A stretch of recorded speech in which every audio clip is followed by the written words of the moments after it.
Night hangs low over the Bismarck Sea. Early March 1943. The water is black glass, scuffed only by pale wakes that braid and unbraid beneath broken cloud. Far above, 4 engines hum in a steady, patient note.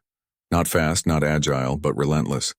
B-17 flying fortresses cross the dark like moving stars, their navigation lights hooded, their crews watching for the faintest smear of phosphorescence that betrays a ship's bow. To the north and east, weather bands drift like curtains. Between them, gaps open and close, revealing the convoy in brief, silvered glimpses.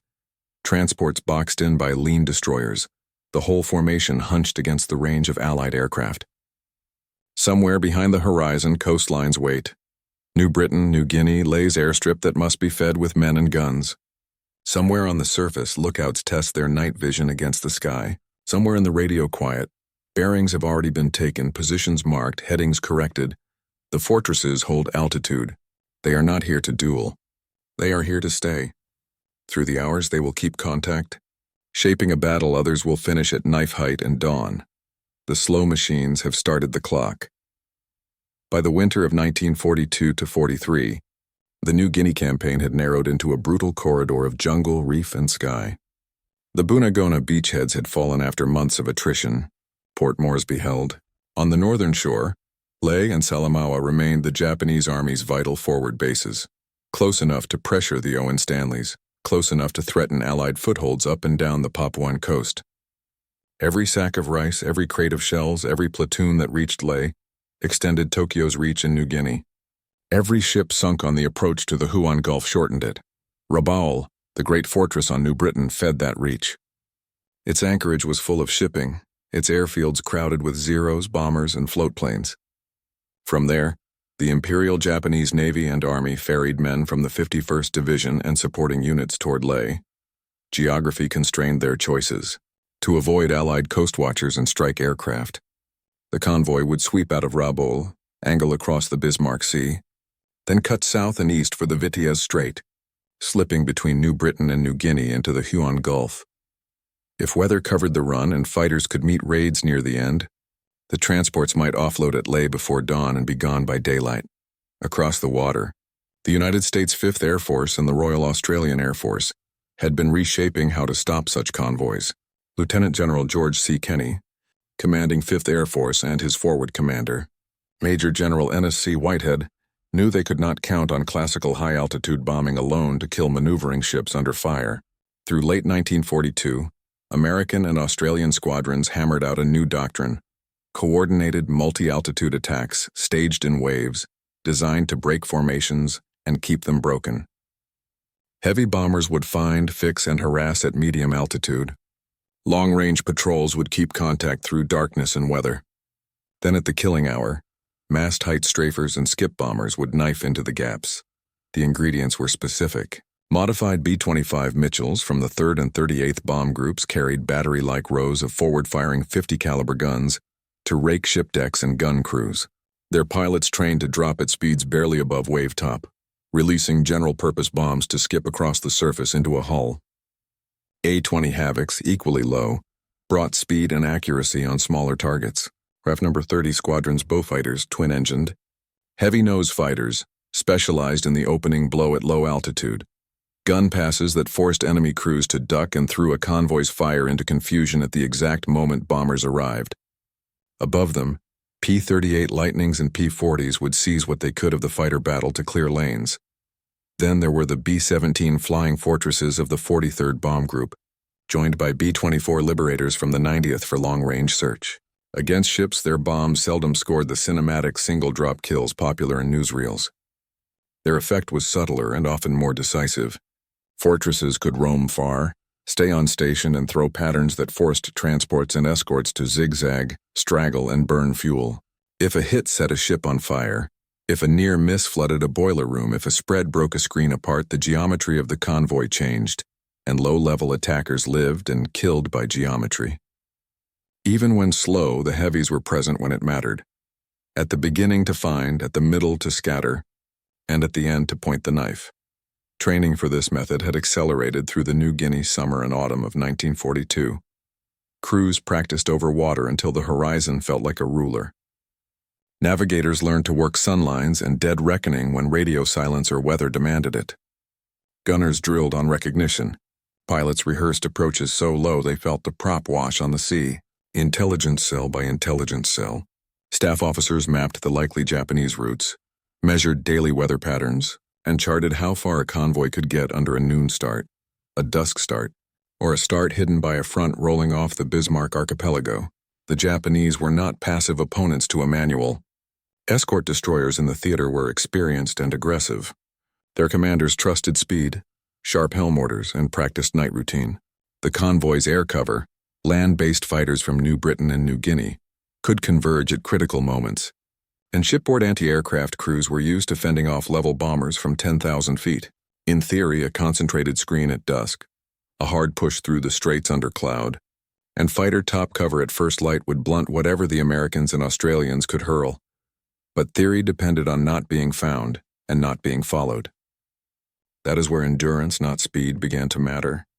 5th Air Force operations centered on the cycle of contact, a reconnaissance sighting that launched heavies that forced dispersion and gave the convoy a fire trail to be seen in moon gaps, maritime patrol aircraft that could loiter through the night, reporting position, course, and speed by bearings, and finally, daylight hammer blows aimed at a formation already dented in shape and morale. As February turned to March 1943, everything aligned. Allied signals and Coastwatcher reports indicated a major movement was imminent from Rabaul. Weather across the Bismarck Sea was unsettled. Enough cloud to let a convoy try for a masked run. Enough breaks for aircraft above to spot wakes and smoke. Airfields around Port Moresby and Milne Bay were stocked and briefed. Pilots knew their distances to the Vitiaz Strait by heart. Ground crews knew which ships had to die first. The troop transports, then the destroyers that could rescue and deliver men to Leh if given even an hour. What happened next began with a sighting, moved into a day of pressure, and ran on through a long, dark night in which contact never quite broke. When morning came, the geometry of the convoy would be different, and fatally so. The contact that set everything in motion came on 1st March 1943. A long-leg patrol peered through weather breaks and picked up the shapes, transports, with destroyers in close guard, sliding out from Rabaul into the Bismarck Sea. Radio discipline held. Bearings were passed. The plot on 5th Air Force boards began to crawl across grease-pencil coastlines toward the Vitiaz Strait.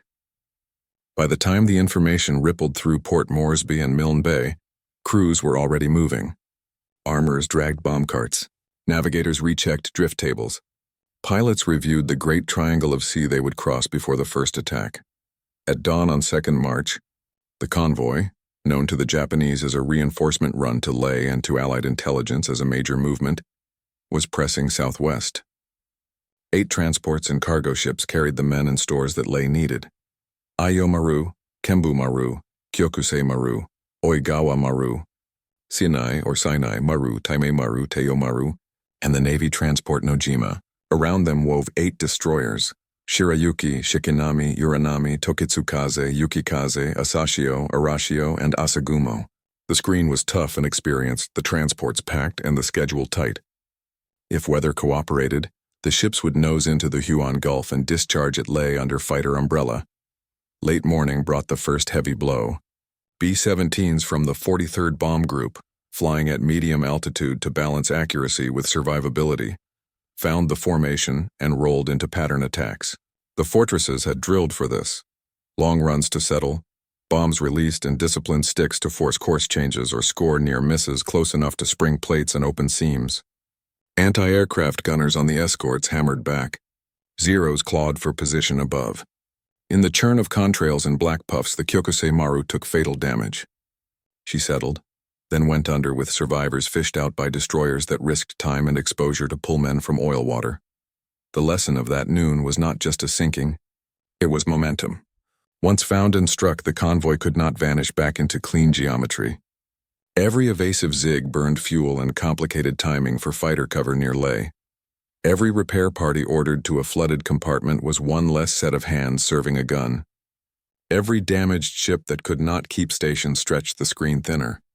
And above, circling back through ragged cloud, the fortresses had the endurance to keep returning, adjusting headings, marking bearings for the next wave. Through afternoon and into evening on 2nd March, pressure did not lift. Successive formations, B-17s again along with other heavies, kept the convoy under threat. Even when bomb runs yielded more near misses than direct hits, the effect was measurable. Smoke columns, fractured spacing, gun crews fatigued by constant alerts, lookouts' eyes washed out by bursts against the sky. As the sun fell and weather closed, the Japanese commanders reached for their advantage, night routine, speed, and discipline, aiming to thread the ships through the Vitiaz Strait before dawn. They were not allowed silence. Catalina flying boats, slow and ungainly to a fighter pilot's eye, were ideal for the hours that followed. Their loiter time and sea-wise cruise made them the stubborn link between a daylight scatter and a dawn kill. Working in rotation, they shadowed from altitude and from the margins of cloud, reporting position, course, and speed by bearing and code. They did not need to pounce. They needed to stay. Through rain bands and moon gaps, they held the plot together for the boards back at Moresby and Dobadura, and for attack leaders who would draw arrows across the sea at first light. On the Japanese side, decisions multiplied. The escorts had to protect troopships and still be ready to wrench survivors from any ship that took a fatal hit. Fighters could be staged to cover the last, most dangerous leg toward Leh, but only if the convoy arrived in the right place at the right time, under skies light enough to control. Commanders weighed speed against cohesion. A tight screen invited massed bombing. A loose one bled protection from ships that could least afford it. Fuel states, boiler casualties, damaged steering gears, all the invisible arithmetic of survival, crept into the bridge conversations. For the Allies, the night reports solidified the morning's plan. The doctrine rehearsed through 1942 now had a live, high-stakes target. At dawn, RAF Beaufighters would lead at low level to smash bridge windows, gun pits, and topside order with synchronized strafing passes. B-25s modified for ship attack would follow at mast height, their forward-firing 50s pinning crews as bombs skipped off the waves into hulls. A-20s would add speed and precision where needed. Stragglers, burning ships, escorts tangled in rescue. P-38s and other fighters would take what they could of the air battle, slashing at covering zeros and buying clean lanes for the low-level runs. Above it all, the B-17s would come again early to shake the formation, to turn tight columns into scattered targets, and to force every destroyer commander to choose between anti-aircraft fire and collision avoidance. The stage, then, was not a single moment but a sequence. Find, harass, shadow, and kill. The convoy that had left Rabaul with a precise timetable now sailed inside an Allied design that turned hours into weapons. When the first light edged the cloud bottoms on 3rd March, the Bismarck Sea was a board set for coordinated violence, and every ship's next move would be answered from above and from wave top. The Japanese pilots who had dismissed heavy bombers as slow would soon face what endurance looks like when it guides the blade. The 5th Air Force plan did not treat the convoy as a set of individual ships. It treated it as a moving system that could be bent out of shape. The sequence was deliberate. First, B-17s to force dispersion at medium altitude. Their patterns were not single, theatrical drops. They were measured strings that made destroyer captains choose between holding a tight screen or throwing the helm over to avoid splashes. A screen that held tight risked one stick walking straight through multiple decks. A screen that opened created corridors. Either choice broke the neat geometry that protected transports. Second, RAF Beaufighters at mast height. Their job was not to sink. It was to blind and de-arm. They came first to smash bridge glass, to rake gun pits, to make every loader duck and every pointer flinch. With topside order shaken, the moment for the killers arrived. Third, the modified B-25s, low, fast, and heavy with forward-firing guns. They pinned crews with converging 50s, then released general-purpose bombs that skipped across the water like stones into a hull. A-20s added speed and precision, finishing cripples that threatened to slip away in the confusion. Overhead, P-38s and P-40s played for seconds. Seconds when no Zero sat on a Mitchell's tail during its run. Seconds when a Beaufighter could hold the deck sweep a beat longer. At every altitude, each element took leverage from the last. The convoy was never allowed to settle. The tactic wasn't merely to hit hard. It was to ensure that every subsequent hit arrived against a target already compromised. That was the design on paper. The Bismarck Sea would test how well it worked under fire. To a fighter pilot, a fortress could look ponderous. Over an ocean, that judgment missed the point. The B-17's range, stability, and altitude made it a stubborn instrument of contact. Navigators worked with dead reckoning, sunlines when they could, and bearings drawn from radio fixes. The airframes could loiter at altitude where scattered cloud hid them in layers. Against a convoy that needed darkness and uncertainty, persistence mattered more than dash. The connective tissue in the night was the Catalina. She was not glamorous, but she was perfectly suited to the sea's clock. Fuel endurance let her pace the ships through the small hours, repositioning around squalls and moonbreaks, staying just close enough to keep the plot alive. The crews reported course and speed with the kind of quiet precision that makes other people's victories possible. Every update meant a revised intercept trace for morning. Every confirmed bearing meant fewer empty miles for the low-level waves at dawn. Even ordnance favored endurance.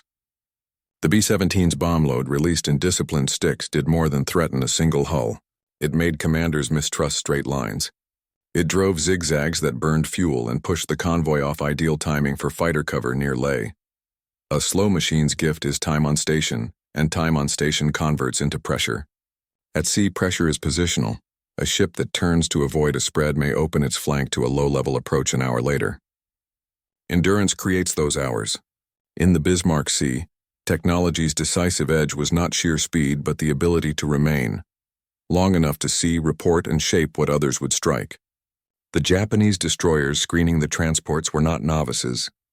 Their doctrine prized sharp maneuver, night routine, and aggressive rescue, habits forged in years of cruising the island arcs.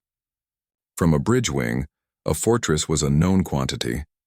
High, level, survivable but beatable with concentrated fire and fighters at the right moment. The plan was simple in concept. Hold tight under bombing, make the Vityaz straight under cloud, meet land-based cover near Leh, unload quickly, and dash clear before the low-level attackers could mass. But the plan depended on clean geometry and exact timing. The first day's B-17 pressure cost more than one transport. It cost predictability. A burning ship brightened the night and fixed the convoy for shadowers. A damaged rudder or flooded boiler room forced an escort to shepherd a straggler, thinning the screen. When Beaufighters and B-25s were expected at dawn, destroyer captains also had to reckon with their own rescue instincts. A discipline born from honor and necessity that pulled sleek hulls alongside sinking troopships, presenting broad targets to attackers who had trained for that very moment. Land-based fighters, too, were bound by the clock. They could contest the air where and when ground control and fuel permits allowed. They could not roam the entire Bismarck Sea in darkness. If the convoy arrived late to the Huon Gulf, or if weather broke the rendezvous, the escorts faced the low-level waves with fewer guardian angels than planned. Speed still mattered. Seamanship still mattered. But against an opponent who could keep returning, by day to scatter, by night to shadow, the destroyer's most trusted tools were turned against them. The same discipline that saved survivors also fixed targets for the morning hammer. By dawn, both sides had committed. What followed would reveal whether design could hold under the shock of contact. Strategy lived or died in checklists and taxi orders. Headquarters could sketch arrows across a sea, but it took field leadership to turn that sketch into a sequence an aircrew could survive. In New Guinea, the chain ran lean. George C. Kenney set the intent: aggression, coordination, and a willingness to rewire aircraft and tactics without waiting for stateside approval. NSC Whitehead translated that intent forward: decentralized control, flexible strike packages, and a relentless emphasis on timing. Under them, group and squadron leaders drilled the choreography until it became muscle memory. Heavies early to shape, low-level guns to blind, skip bombers to break keels, fighters to buy seconds where seconds meant lives. Leadership also meant logistics that looked like improvisation, but were, in fact, deliberate. Dispersed fields and muddy strips demanded parts swaps and airframe cannibalization that would horrify a peacetime inspector, but kept sortie rates high. Ordnance crews learned to arm on tempo for mixed formations, fusing for skip, for delayed detonation, for mast height passes. Intelligence officers briefed photo prints and coastwatcher notes like stage managers, calling cues for ships most likely to carry troops, fuel, or ammunition. And when weather turned sullen, Leadership did not cancel the idea, only the exact route. The doctrine was elastic by design. The other half of leadership was restraint. Not every contact demanded a dive from every altitude. Leaders enforced patience so that each element arrived in order, not as a traffic jam over the target. The ethos trickled down. Don't chase a zero through the deck if your strafing escort needs you high. Don't make a second low run across a ship already burning if the next wave is on final. Doctrine you can fly is doctrine you can repeat. On 3rd March 1943, that repeatability would matter. The story reaches the camera through machines, but its burden sits on people. B-17 crews flew long legs over empty water, where a thin line of cloud could hide you, or hide the ships you needed to see. Navigators' tables gathered sweat in the corners from hands that kept checking drift and recalculating winds. Radiomen wore the hours in their shoulders, holding discipline in the quiet, counting seconds between bearings. Gunners scanned until the sky turned to static, then scanned again. Human endurance made mechanical endurance meaningful.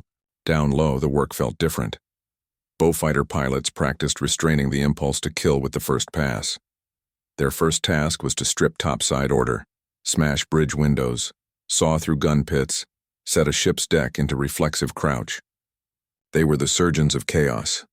B-25 crews in ship attack configuration flew the kind of profiles that make a mouth taste like tin. Fast, low, converging fire from a nose that throbbed with 50s, then a disciplined release so close to the sea that a missed rhythm meant a bounced bomb in the wrong direction. The A-20 pilots who followed carried a different weight, finishing cripples or striking tight targets in a sky already crowded with smoke and tracer. Fighter covers slashed outward, not for glory, but for seconds, 10 here, 12 there, while a Mitchell or Havoc kept its run clean. The human margin also lived on decks, Japanese lookouts blinking away the night's flash ghosts, gun captains shouting bearings over concussion, destroyer crews throwing lines to drowning men while the horizon filled with small, hard shapes that meant new attackers. Across both sides, the labor was specific and unforgiving. When the morning came, the outcome would feel like fate. It would actually be the sum of practiced motions, done under fire by people who had rehearsed them until they could still do them with shaking hands. A convoy at sea is geometry under stress. Put enough pressure on the shape and the shape fails, first in inches and seconds, then in collisions and sinkings. Medium altitude patterns from the fortresses imposed the first distortion. Ships turned, early or late, to dodge a stick that walked the water, and spacing widened by small degrees. A destroyer that crossed a transport's bow to screen a perceived run created an angle for an attacker 2 hours later. Near misses mattered because water is not soft at speed. Concussion can spring plates, flood compartments, and dull a ship's ability to accelerate on command. Low level changes the math again. Beaufighter strafing sweeps didn't merely kill, they disrupted the aim of the very guns that made level bombing safe. Suppressed guns meant a lane for something worse, skip bombers flying just above the waves. The physics of a skip demanded discipline, release at the right distance, at the right height, with fusing that delayed detonation until the bomb struck hull or plunged beneath. Too high and the bomb dove, too low and it slapped water. Done well, skip bombing exploited a ship's own protective angles, armor and compartmentation built for shells arriving from above, not for a bomb entering flat at the waterline. Rescue, the moral constant of the sea, imposed its own geometry. Destroyers hauling survivors alongside a sinking troopship must slow, linger, and hold a steady course, turning sleek predators into big targets at just the wrong moment. Add smoke, plumes that mark the sea like beacons, and the night no longer conceals. It highlights. By evening on 3rd March, the convoy's form had stretched and torn. The physics pointed toward a final result, a scattered system that would be hit in layers, first by darkness that never quite hid it, then by dawn that exposed everything. Dawn is a clock you cannot stop. The decisive hours were about to begin. First light on 3 March 1943 came gray and granular, the kind of dawn that keeps distances uncertain and wakes smoky. The Japanese convoy lay stretched along the Bismarck, sea no longer the tight, confident file that had left Rabaul. Some ships steamed blackened, others held to uneven spacing, edges frayed by 24 hours of evasion and repair. Above the weather, plots converged. In cockpits from Port Moresby to Milne Bay, crews tightened straps and read altimeters as if they were clock hands. Radios stayed clipped and spare. Bearings were confirmed. The sequence began. The opening chords were medium altitude. B-17s from the 43rd Bomb Group arrived mid-morning in disciplined boxes, stepping into attack runs around 7,000 feet. They were not alone in the sky. Escort fighters hunted and were hunted. But the fortresses had a specific task: impose pattern on chaos and make the convoy choose. Bombardiers rode their sights through flak bursts that looked slow from above and murderous from inside the glass. Sticks walked the water beside destroyers whose helms answered hard over, then back again, creating wakes that crossed and uncrossed like twine. Transports heaved into evasive turns, gun crews firing at angles that cut their own arcs short. The bombardiers did not wait for a single perfect drop. They sought pressure, near misses that lifted keels, explosions close enough to flood compartments, hits that obliged escorts to turn into guardians. By the time the fortresses wheeled out, of the last runs the convoy's line had warped another degree. Low altitude came next, and with it the sound that lives in the head. Cannon and .50 caliber fire blended with the flat hiss of speed over water. RAF Beaufighters from No. 30 Squadron led the first passes, sweeping in at mast height to smash bridge glass and silence topside guns.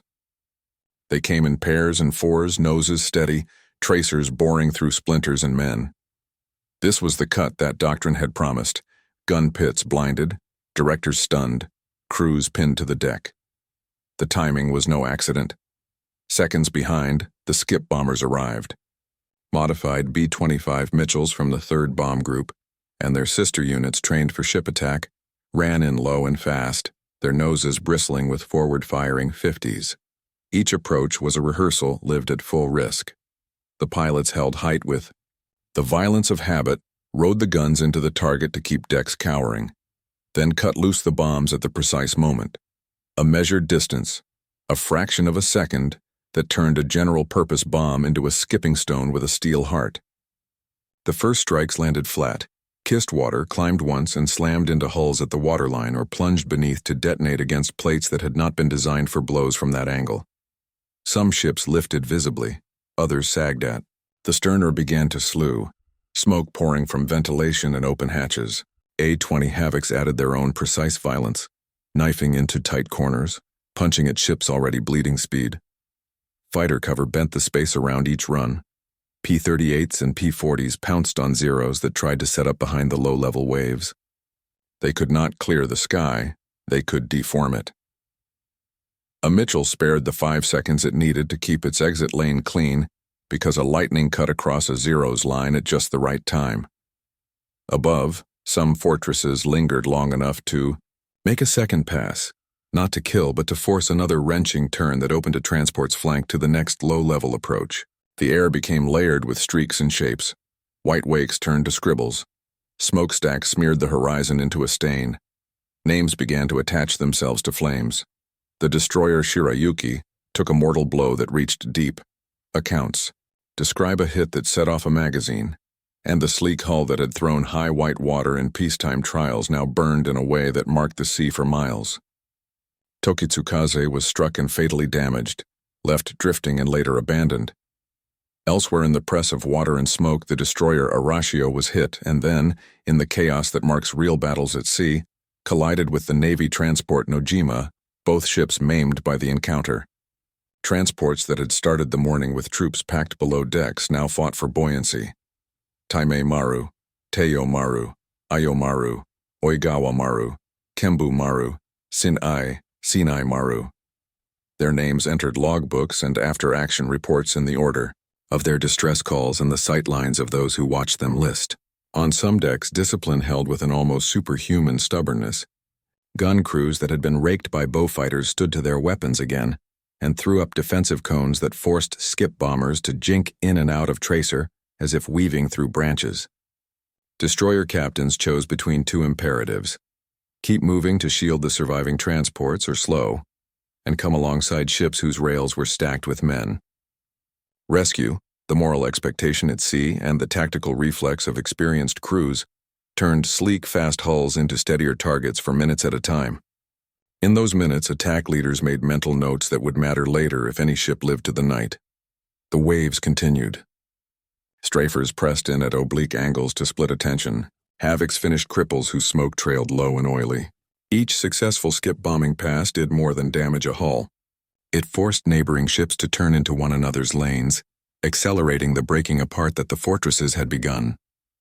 Even misses carried weight. A bomb that skipped high and struck short of a target might still explode close enough to spring plates. The concussion traveled through water like a mailed fist. A convoy is a system. When it fails in links. By early afternoon, the Bismarck Sea wore the signs of an event that could not be reversed. Some transports burned to the waterline. Others drifted with lists that worsened by the minute. Destroyers circled or idled, dark with oil and smoke, their decks crowded with survivors. The sea itself marked the positions, floating cargo rafts, lifebelts, and lines snaking out from sterns. Above, the number of Allied aircraft in the sky thinned and refreshed as squadrons cycled through fuel states and ammunition counts. The work now was to keep contact, prevent escape, and ensure that nothing useful reached Ley. Evening promised weather and darkness, conditions the convoy might once have used to slip a remnant through the straits. But the day's fighting had filled the night with beacons. Flames lingered. Plumes drifted downwind like pennants. Bearings could be taken off wrecks and burning hulks. And somewhere out there, long-legged patrol aircraft were already vectoring to the last reported positions, ready to stitch the hours together. The low-level hammer had fallen. Now came the long, hard grip that refuses to let a beaten force disappear into black water. The decisive hours after sunset would decide whether the convoy died in place or bled into the dark and resurfaced at Ley. The answer would begin with shadow on the waves, and it would end at dawn. Dusk layered the Bismarck Sea in slow bands of gray and violet. Wind eased. Smoke thinned into long veils and then settled low, a dirty horizon inside the horizon. What the day had begun, separation, damage, fires, now became navigation marks. Search aircraft called bearings off plumes that still licked from shattered holds. Somewhere ahead lay the Vityaz Strait's black mouth. Somewhere behind, the line of wrecks that fixed the convoy's trail like nails in a chart. The night belonged to endurance. Catalinas took the watch first. Patient arcs, throttles nursed, eyes tuned to the small signs. A smear of phosphorescence under a bow. A stuttering stern light. A fire that pulsed brighter when stokers tried to make speed. They reported without drama. Position, course, speed, number of ships observed. Probable identities where silhouettes and mast arrangements allowed it. Their work was not spectacle. It was continuity. The convoy, now a string of hurts rather than a formation, continued to move, and that alone gave the Allies what they needed. A moving target must choose direction. A moving target can be intercepted. Below on the ruined sea, the calculus of duty pressed hard on Japanese captains. Destroyers that had spent the afternoon dodging strafers and bombs now stopped to haul men from oil water. Lines snaked out, nets came over the side. Survivors clung to cork floats, driftwood, crates. Each pause drew a circle of vulnerability around the rescuing ship. Yet the work went on. Sailors do not ignore sailors. As the hours deepened, escorts tried to stagger their rescues, one moving while another idled, hoping that darkness had recovered enough to disguise them from watchers above. It had not. The Catalinas kept their vigil. When weather banded over and erased the sea, they shifted altitude or repositioned astern to reacquire. When moonlight opened a lane, they edged toward it to take a cleaner fix. Their signal stitched the night into a single thread that ran back to operations boards at Moresby and Dobodura, and outward to small fast hulls feeling their way by compass and memory. Close to midnight, plywood prows cut the chop. PT-143 and PT-150, U.S. Navy motor torpedo boats, throttled in and out of idle as their crews worked ears and eyes as much as instruments. PT doctrine in dark water rested on nerve and noise discipline. Keep the bow pointed where you expect the target to be. Use wake and engine note to sense a ship before you see its shape. Except that the first glimpse may be a blacker darkness moving against the dark. The boat slid along the night's edge, guided by the airborne reports and the steady logic that ships crippled by day would hug the simplest line by night. Silhouette at last. Low, heavy, the gait of a burdened transport. Engine notes rose in a braided whine as the PTs came to attack speed, then steadied into the hush of a fast glide. Torpedoes came ready in the launch racks, gyro angles set. The range closed. A searchlight stabbed and went dead, perhaps an instinctive flash off a nervous finger. The PT skippers did not wait for a second chance. Tubes spat white wakes. The torpedoes curved true, their tracks a geometry learned in long practice and now paid back in seconds. Impact came as a flat, physical thing that punched the night, the sound of Oigawa Maru being opened below the waterline.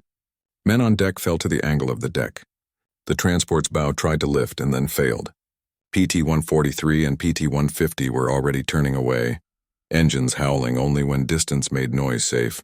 Behind them the black returned, but now it was a black with a new sound, the gurgle and rush that means a large hull taking water fast. There were other contacts. Other exchanges, shots thrown at shapes that might have been escorts. Wakes crossed and lost. The boats worked as doctrine intended. Dart in on the foreknowledge that aircraft had earned strike and fade.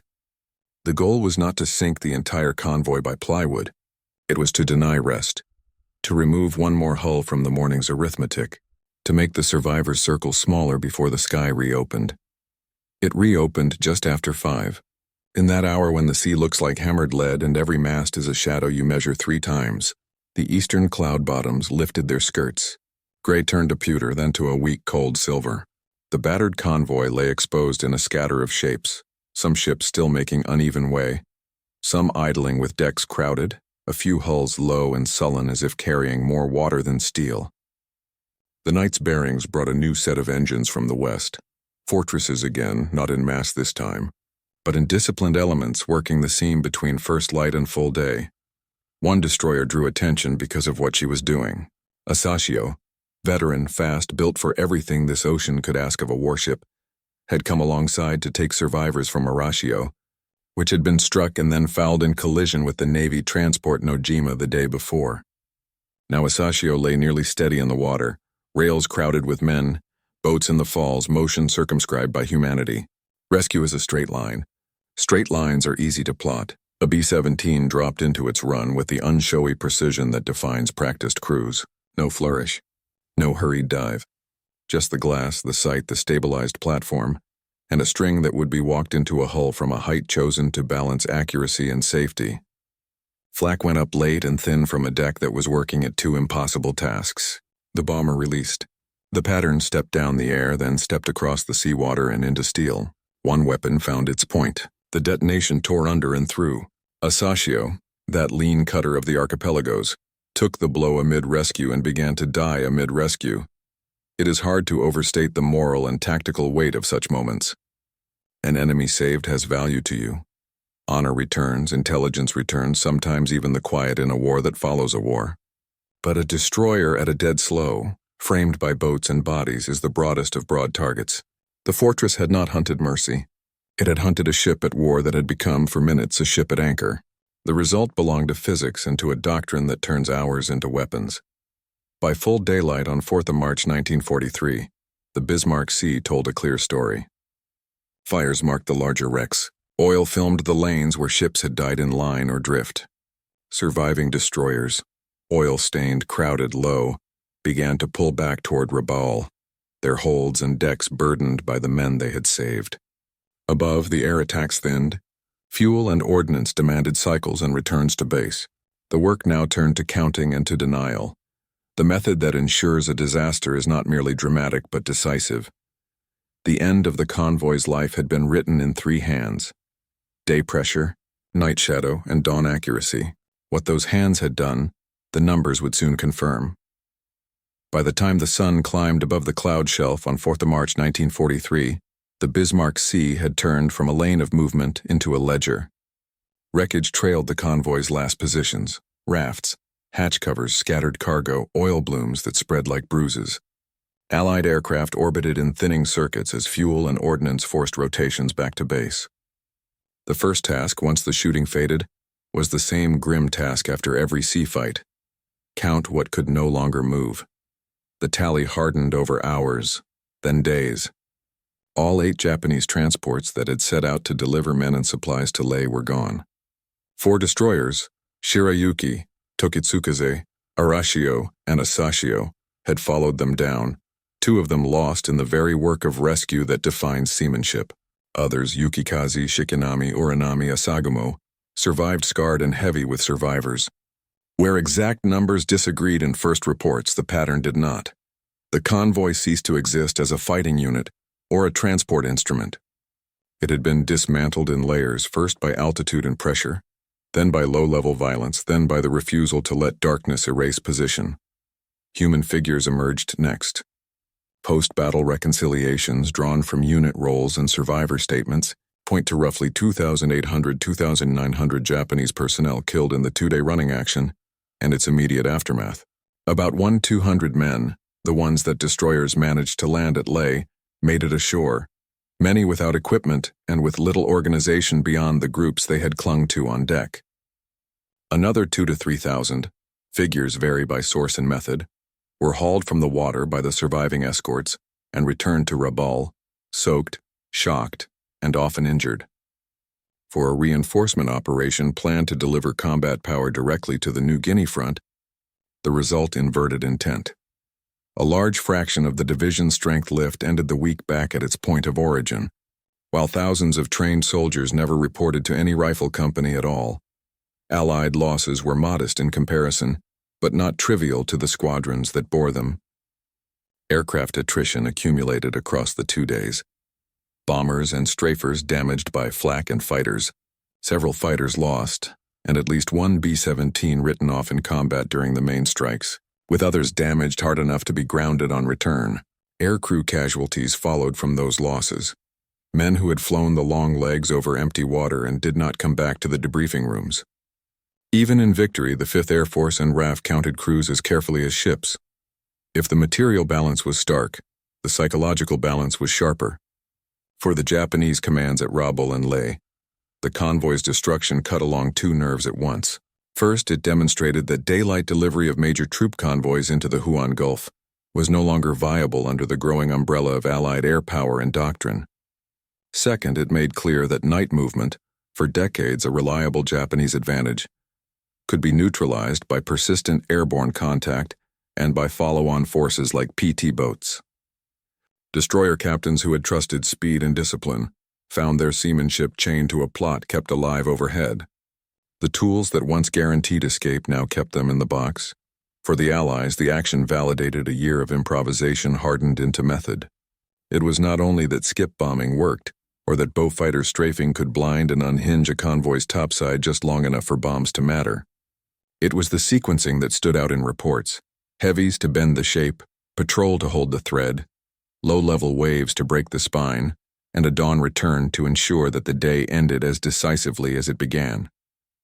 5th Air Force commanders emphasized that no single altitude or airframe won the battle. The system did.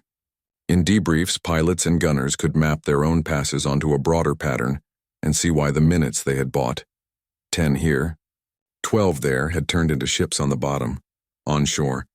The effect was felt first in Leh and Salamaua. Units expecting fresh battalions received fragments, rescued cadres, small parties landed by destroyers, men who had arrived without heavy weapons or radios. Supplies scheduled to follow those troops lay on the seafloor or burned to cinders.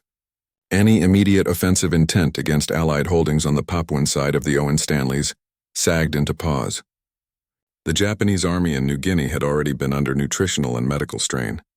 The convoy's loss compounded it with a logistical choke that training, courage, and clever tactics could not solve. News moved quickly. Coastwatcher networks and Allied public information channels framed the result as proof that the Air Sea Team in the Southwest Pacific could do more than defend. It could interdict. Headlines and communiques, trimmed of operational details, caught the essentials. A major convoy destroyed. Many ships sunk, enemy casualties heavy. In squadron tents, the tone was less declarative and more workmanlike. Armorers learned what fusing had performed best at mast height. Navigators annotated margins where weather tricks had complicated night plots. Maintenance chiefs rotated airframes through the rough post-battle cycle of patch, test, and fly. The numbers closed a chapter, but they did not finish the story. A reinforcement plan had failed in sight of its destination. A doctrine had proven itself in the one court that matters. What remained was to watch how both sides would change their next moves, and to measure how a single, shattered convoy could bend an entire campaign's logistics. The strategic effect of the Bismarck Sea action unfolded in logistics before it showed up on maps. Within days, Japanese planners facing New Guinea accepted a hard boundary. No more large daylight troop convoys into the Huon Gulf. The route to Leh, already narrow, collapsed into workarounds. Reinforcement shifted to small craft, coastal barges, and the occasional submarine lift. That kept men trickling forward, but trickle is not tempo. Barges scattered along the ragged north coast were slower, far more vulnerable to weather, and lethally exposed to the low-flying aircraft that now hunted them as a matter of routine. Pilots in 5th Air Force and the RAF soon gave a name to the new phase: barge busting, a daily grind that turned the enemy's workaround into a bleeding wound. Rabaul, the great hub that had fed the convoy, absorbed the shock in several ways. Naval units faced the arithmetic of replacement. 8 transports gone, 4 destroyers sunk, others damaged and pulled into repair cycles. The loss rate was not just a tally of steel. It was a drain on operational options.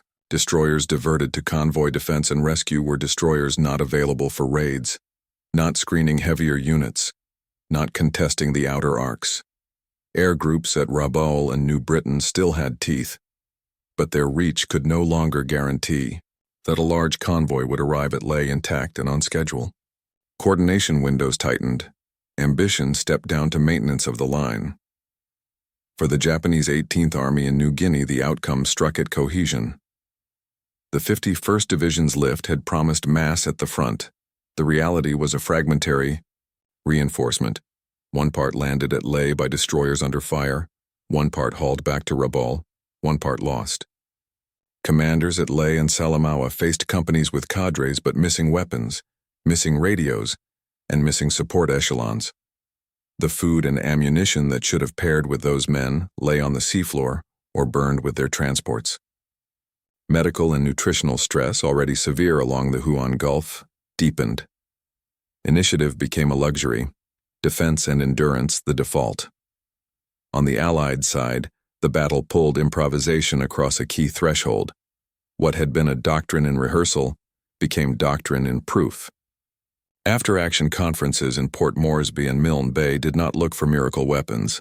They refined the sequence.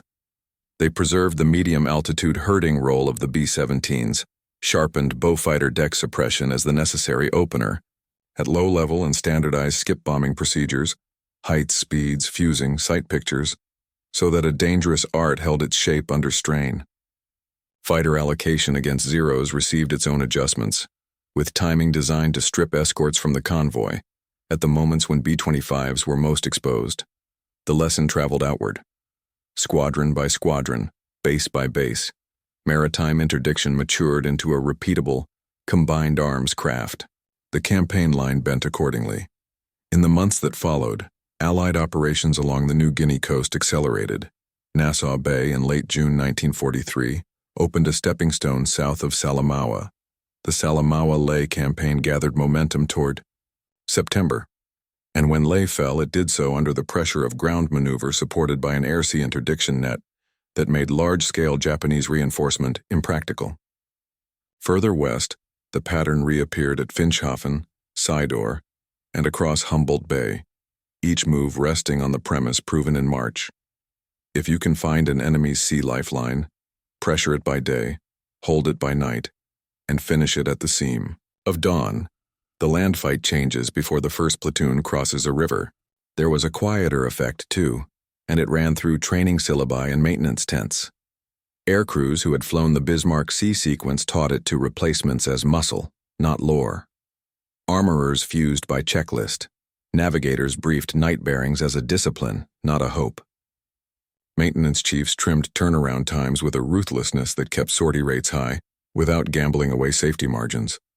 Leadership set the tone. The system wins, not the solo pass. In a theater where weather punished bravado and stripped glamour from the sky, that mindset gave endurance its sharpest edge. Japanese responses were intelligent and determined, but they could not rewrite the arithmetic that the convoy's loss revealed. Barge flotillas tried to run close to shore under dark skies. Coastal strongpoints along the Huon Gulf received guns and searchlights to protect the inshore lanes. Fighter cover was staged to pounce on low-level raiders when the weather allowed. Yet each adaptation conceded ground to the Allies' central advantage, the ability to create, sustain, and exploit contact. When barges hugged reefs, patrols adjusted their patterns to the contour lines. When flak thickened near river mouths, attack leaders shifted timing and angles. The initiative stayed with those who could choose the hour. In histories of the Southwest Pacific, the Bismarck Sea destruction stands out because it turned a contested coastline into a directional campaign. Before March 1943, the question was whether Allied buildup could survive Japanese reinforcement to Leh. After March, the question inverted. How quickly could Allied operations take advantage of a Japanese lifeline that had been reduced from artery to capillaries? The answer, measured in landings and airfields rather than headlines, owes its pace to a night over black water when slow machines refused to let a fleet escape the clock. The numbers written on the sea in early March had become a method written into orders. What remained was to ask what those numbers meant beyond the next objective, what they said about endurance, integration, and the way wars turn when time itself is used as a weapon. In the language of war, slow is an insult. It suggests bulk, delay, the wrong rhythm for survival. Yet over the Bismarck Sea, slow meant something else. It meant range. It meant altitude. It meant staying long enough to see a line of wakes and moon gaps, and to hold that line through darkness. The B-17s did not win the battle by themselves. They did something harder. They made it possible for others to win it in order, by keeping the convoy under pressure until timing, altitude, and angle could do their combined work. That is the quiet lesson of early March 1943. Technology mattered, but not as isolated marvels. A Beaufighter's heavy nose and a B-25's skittering bombs were decisive, because a Catalina's patient bearings and a fortress's disciplined patterns had already bent the geometry.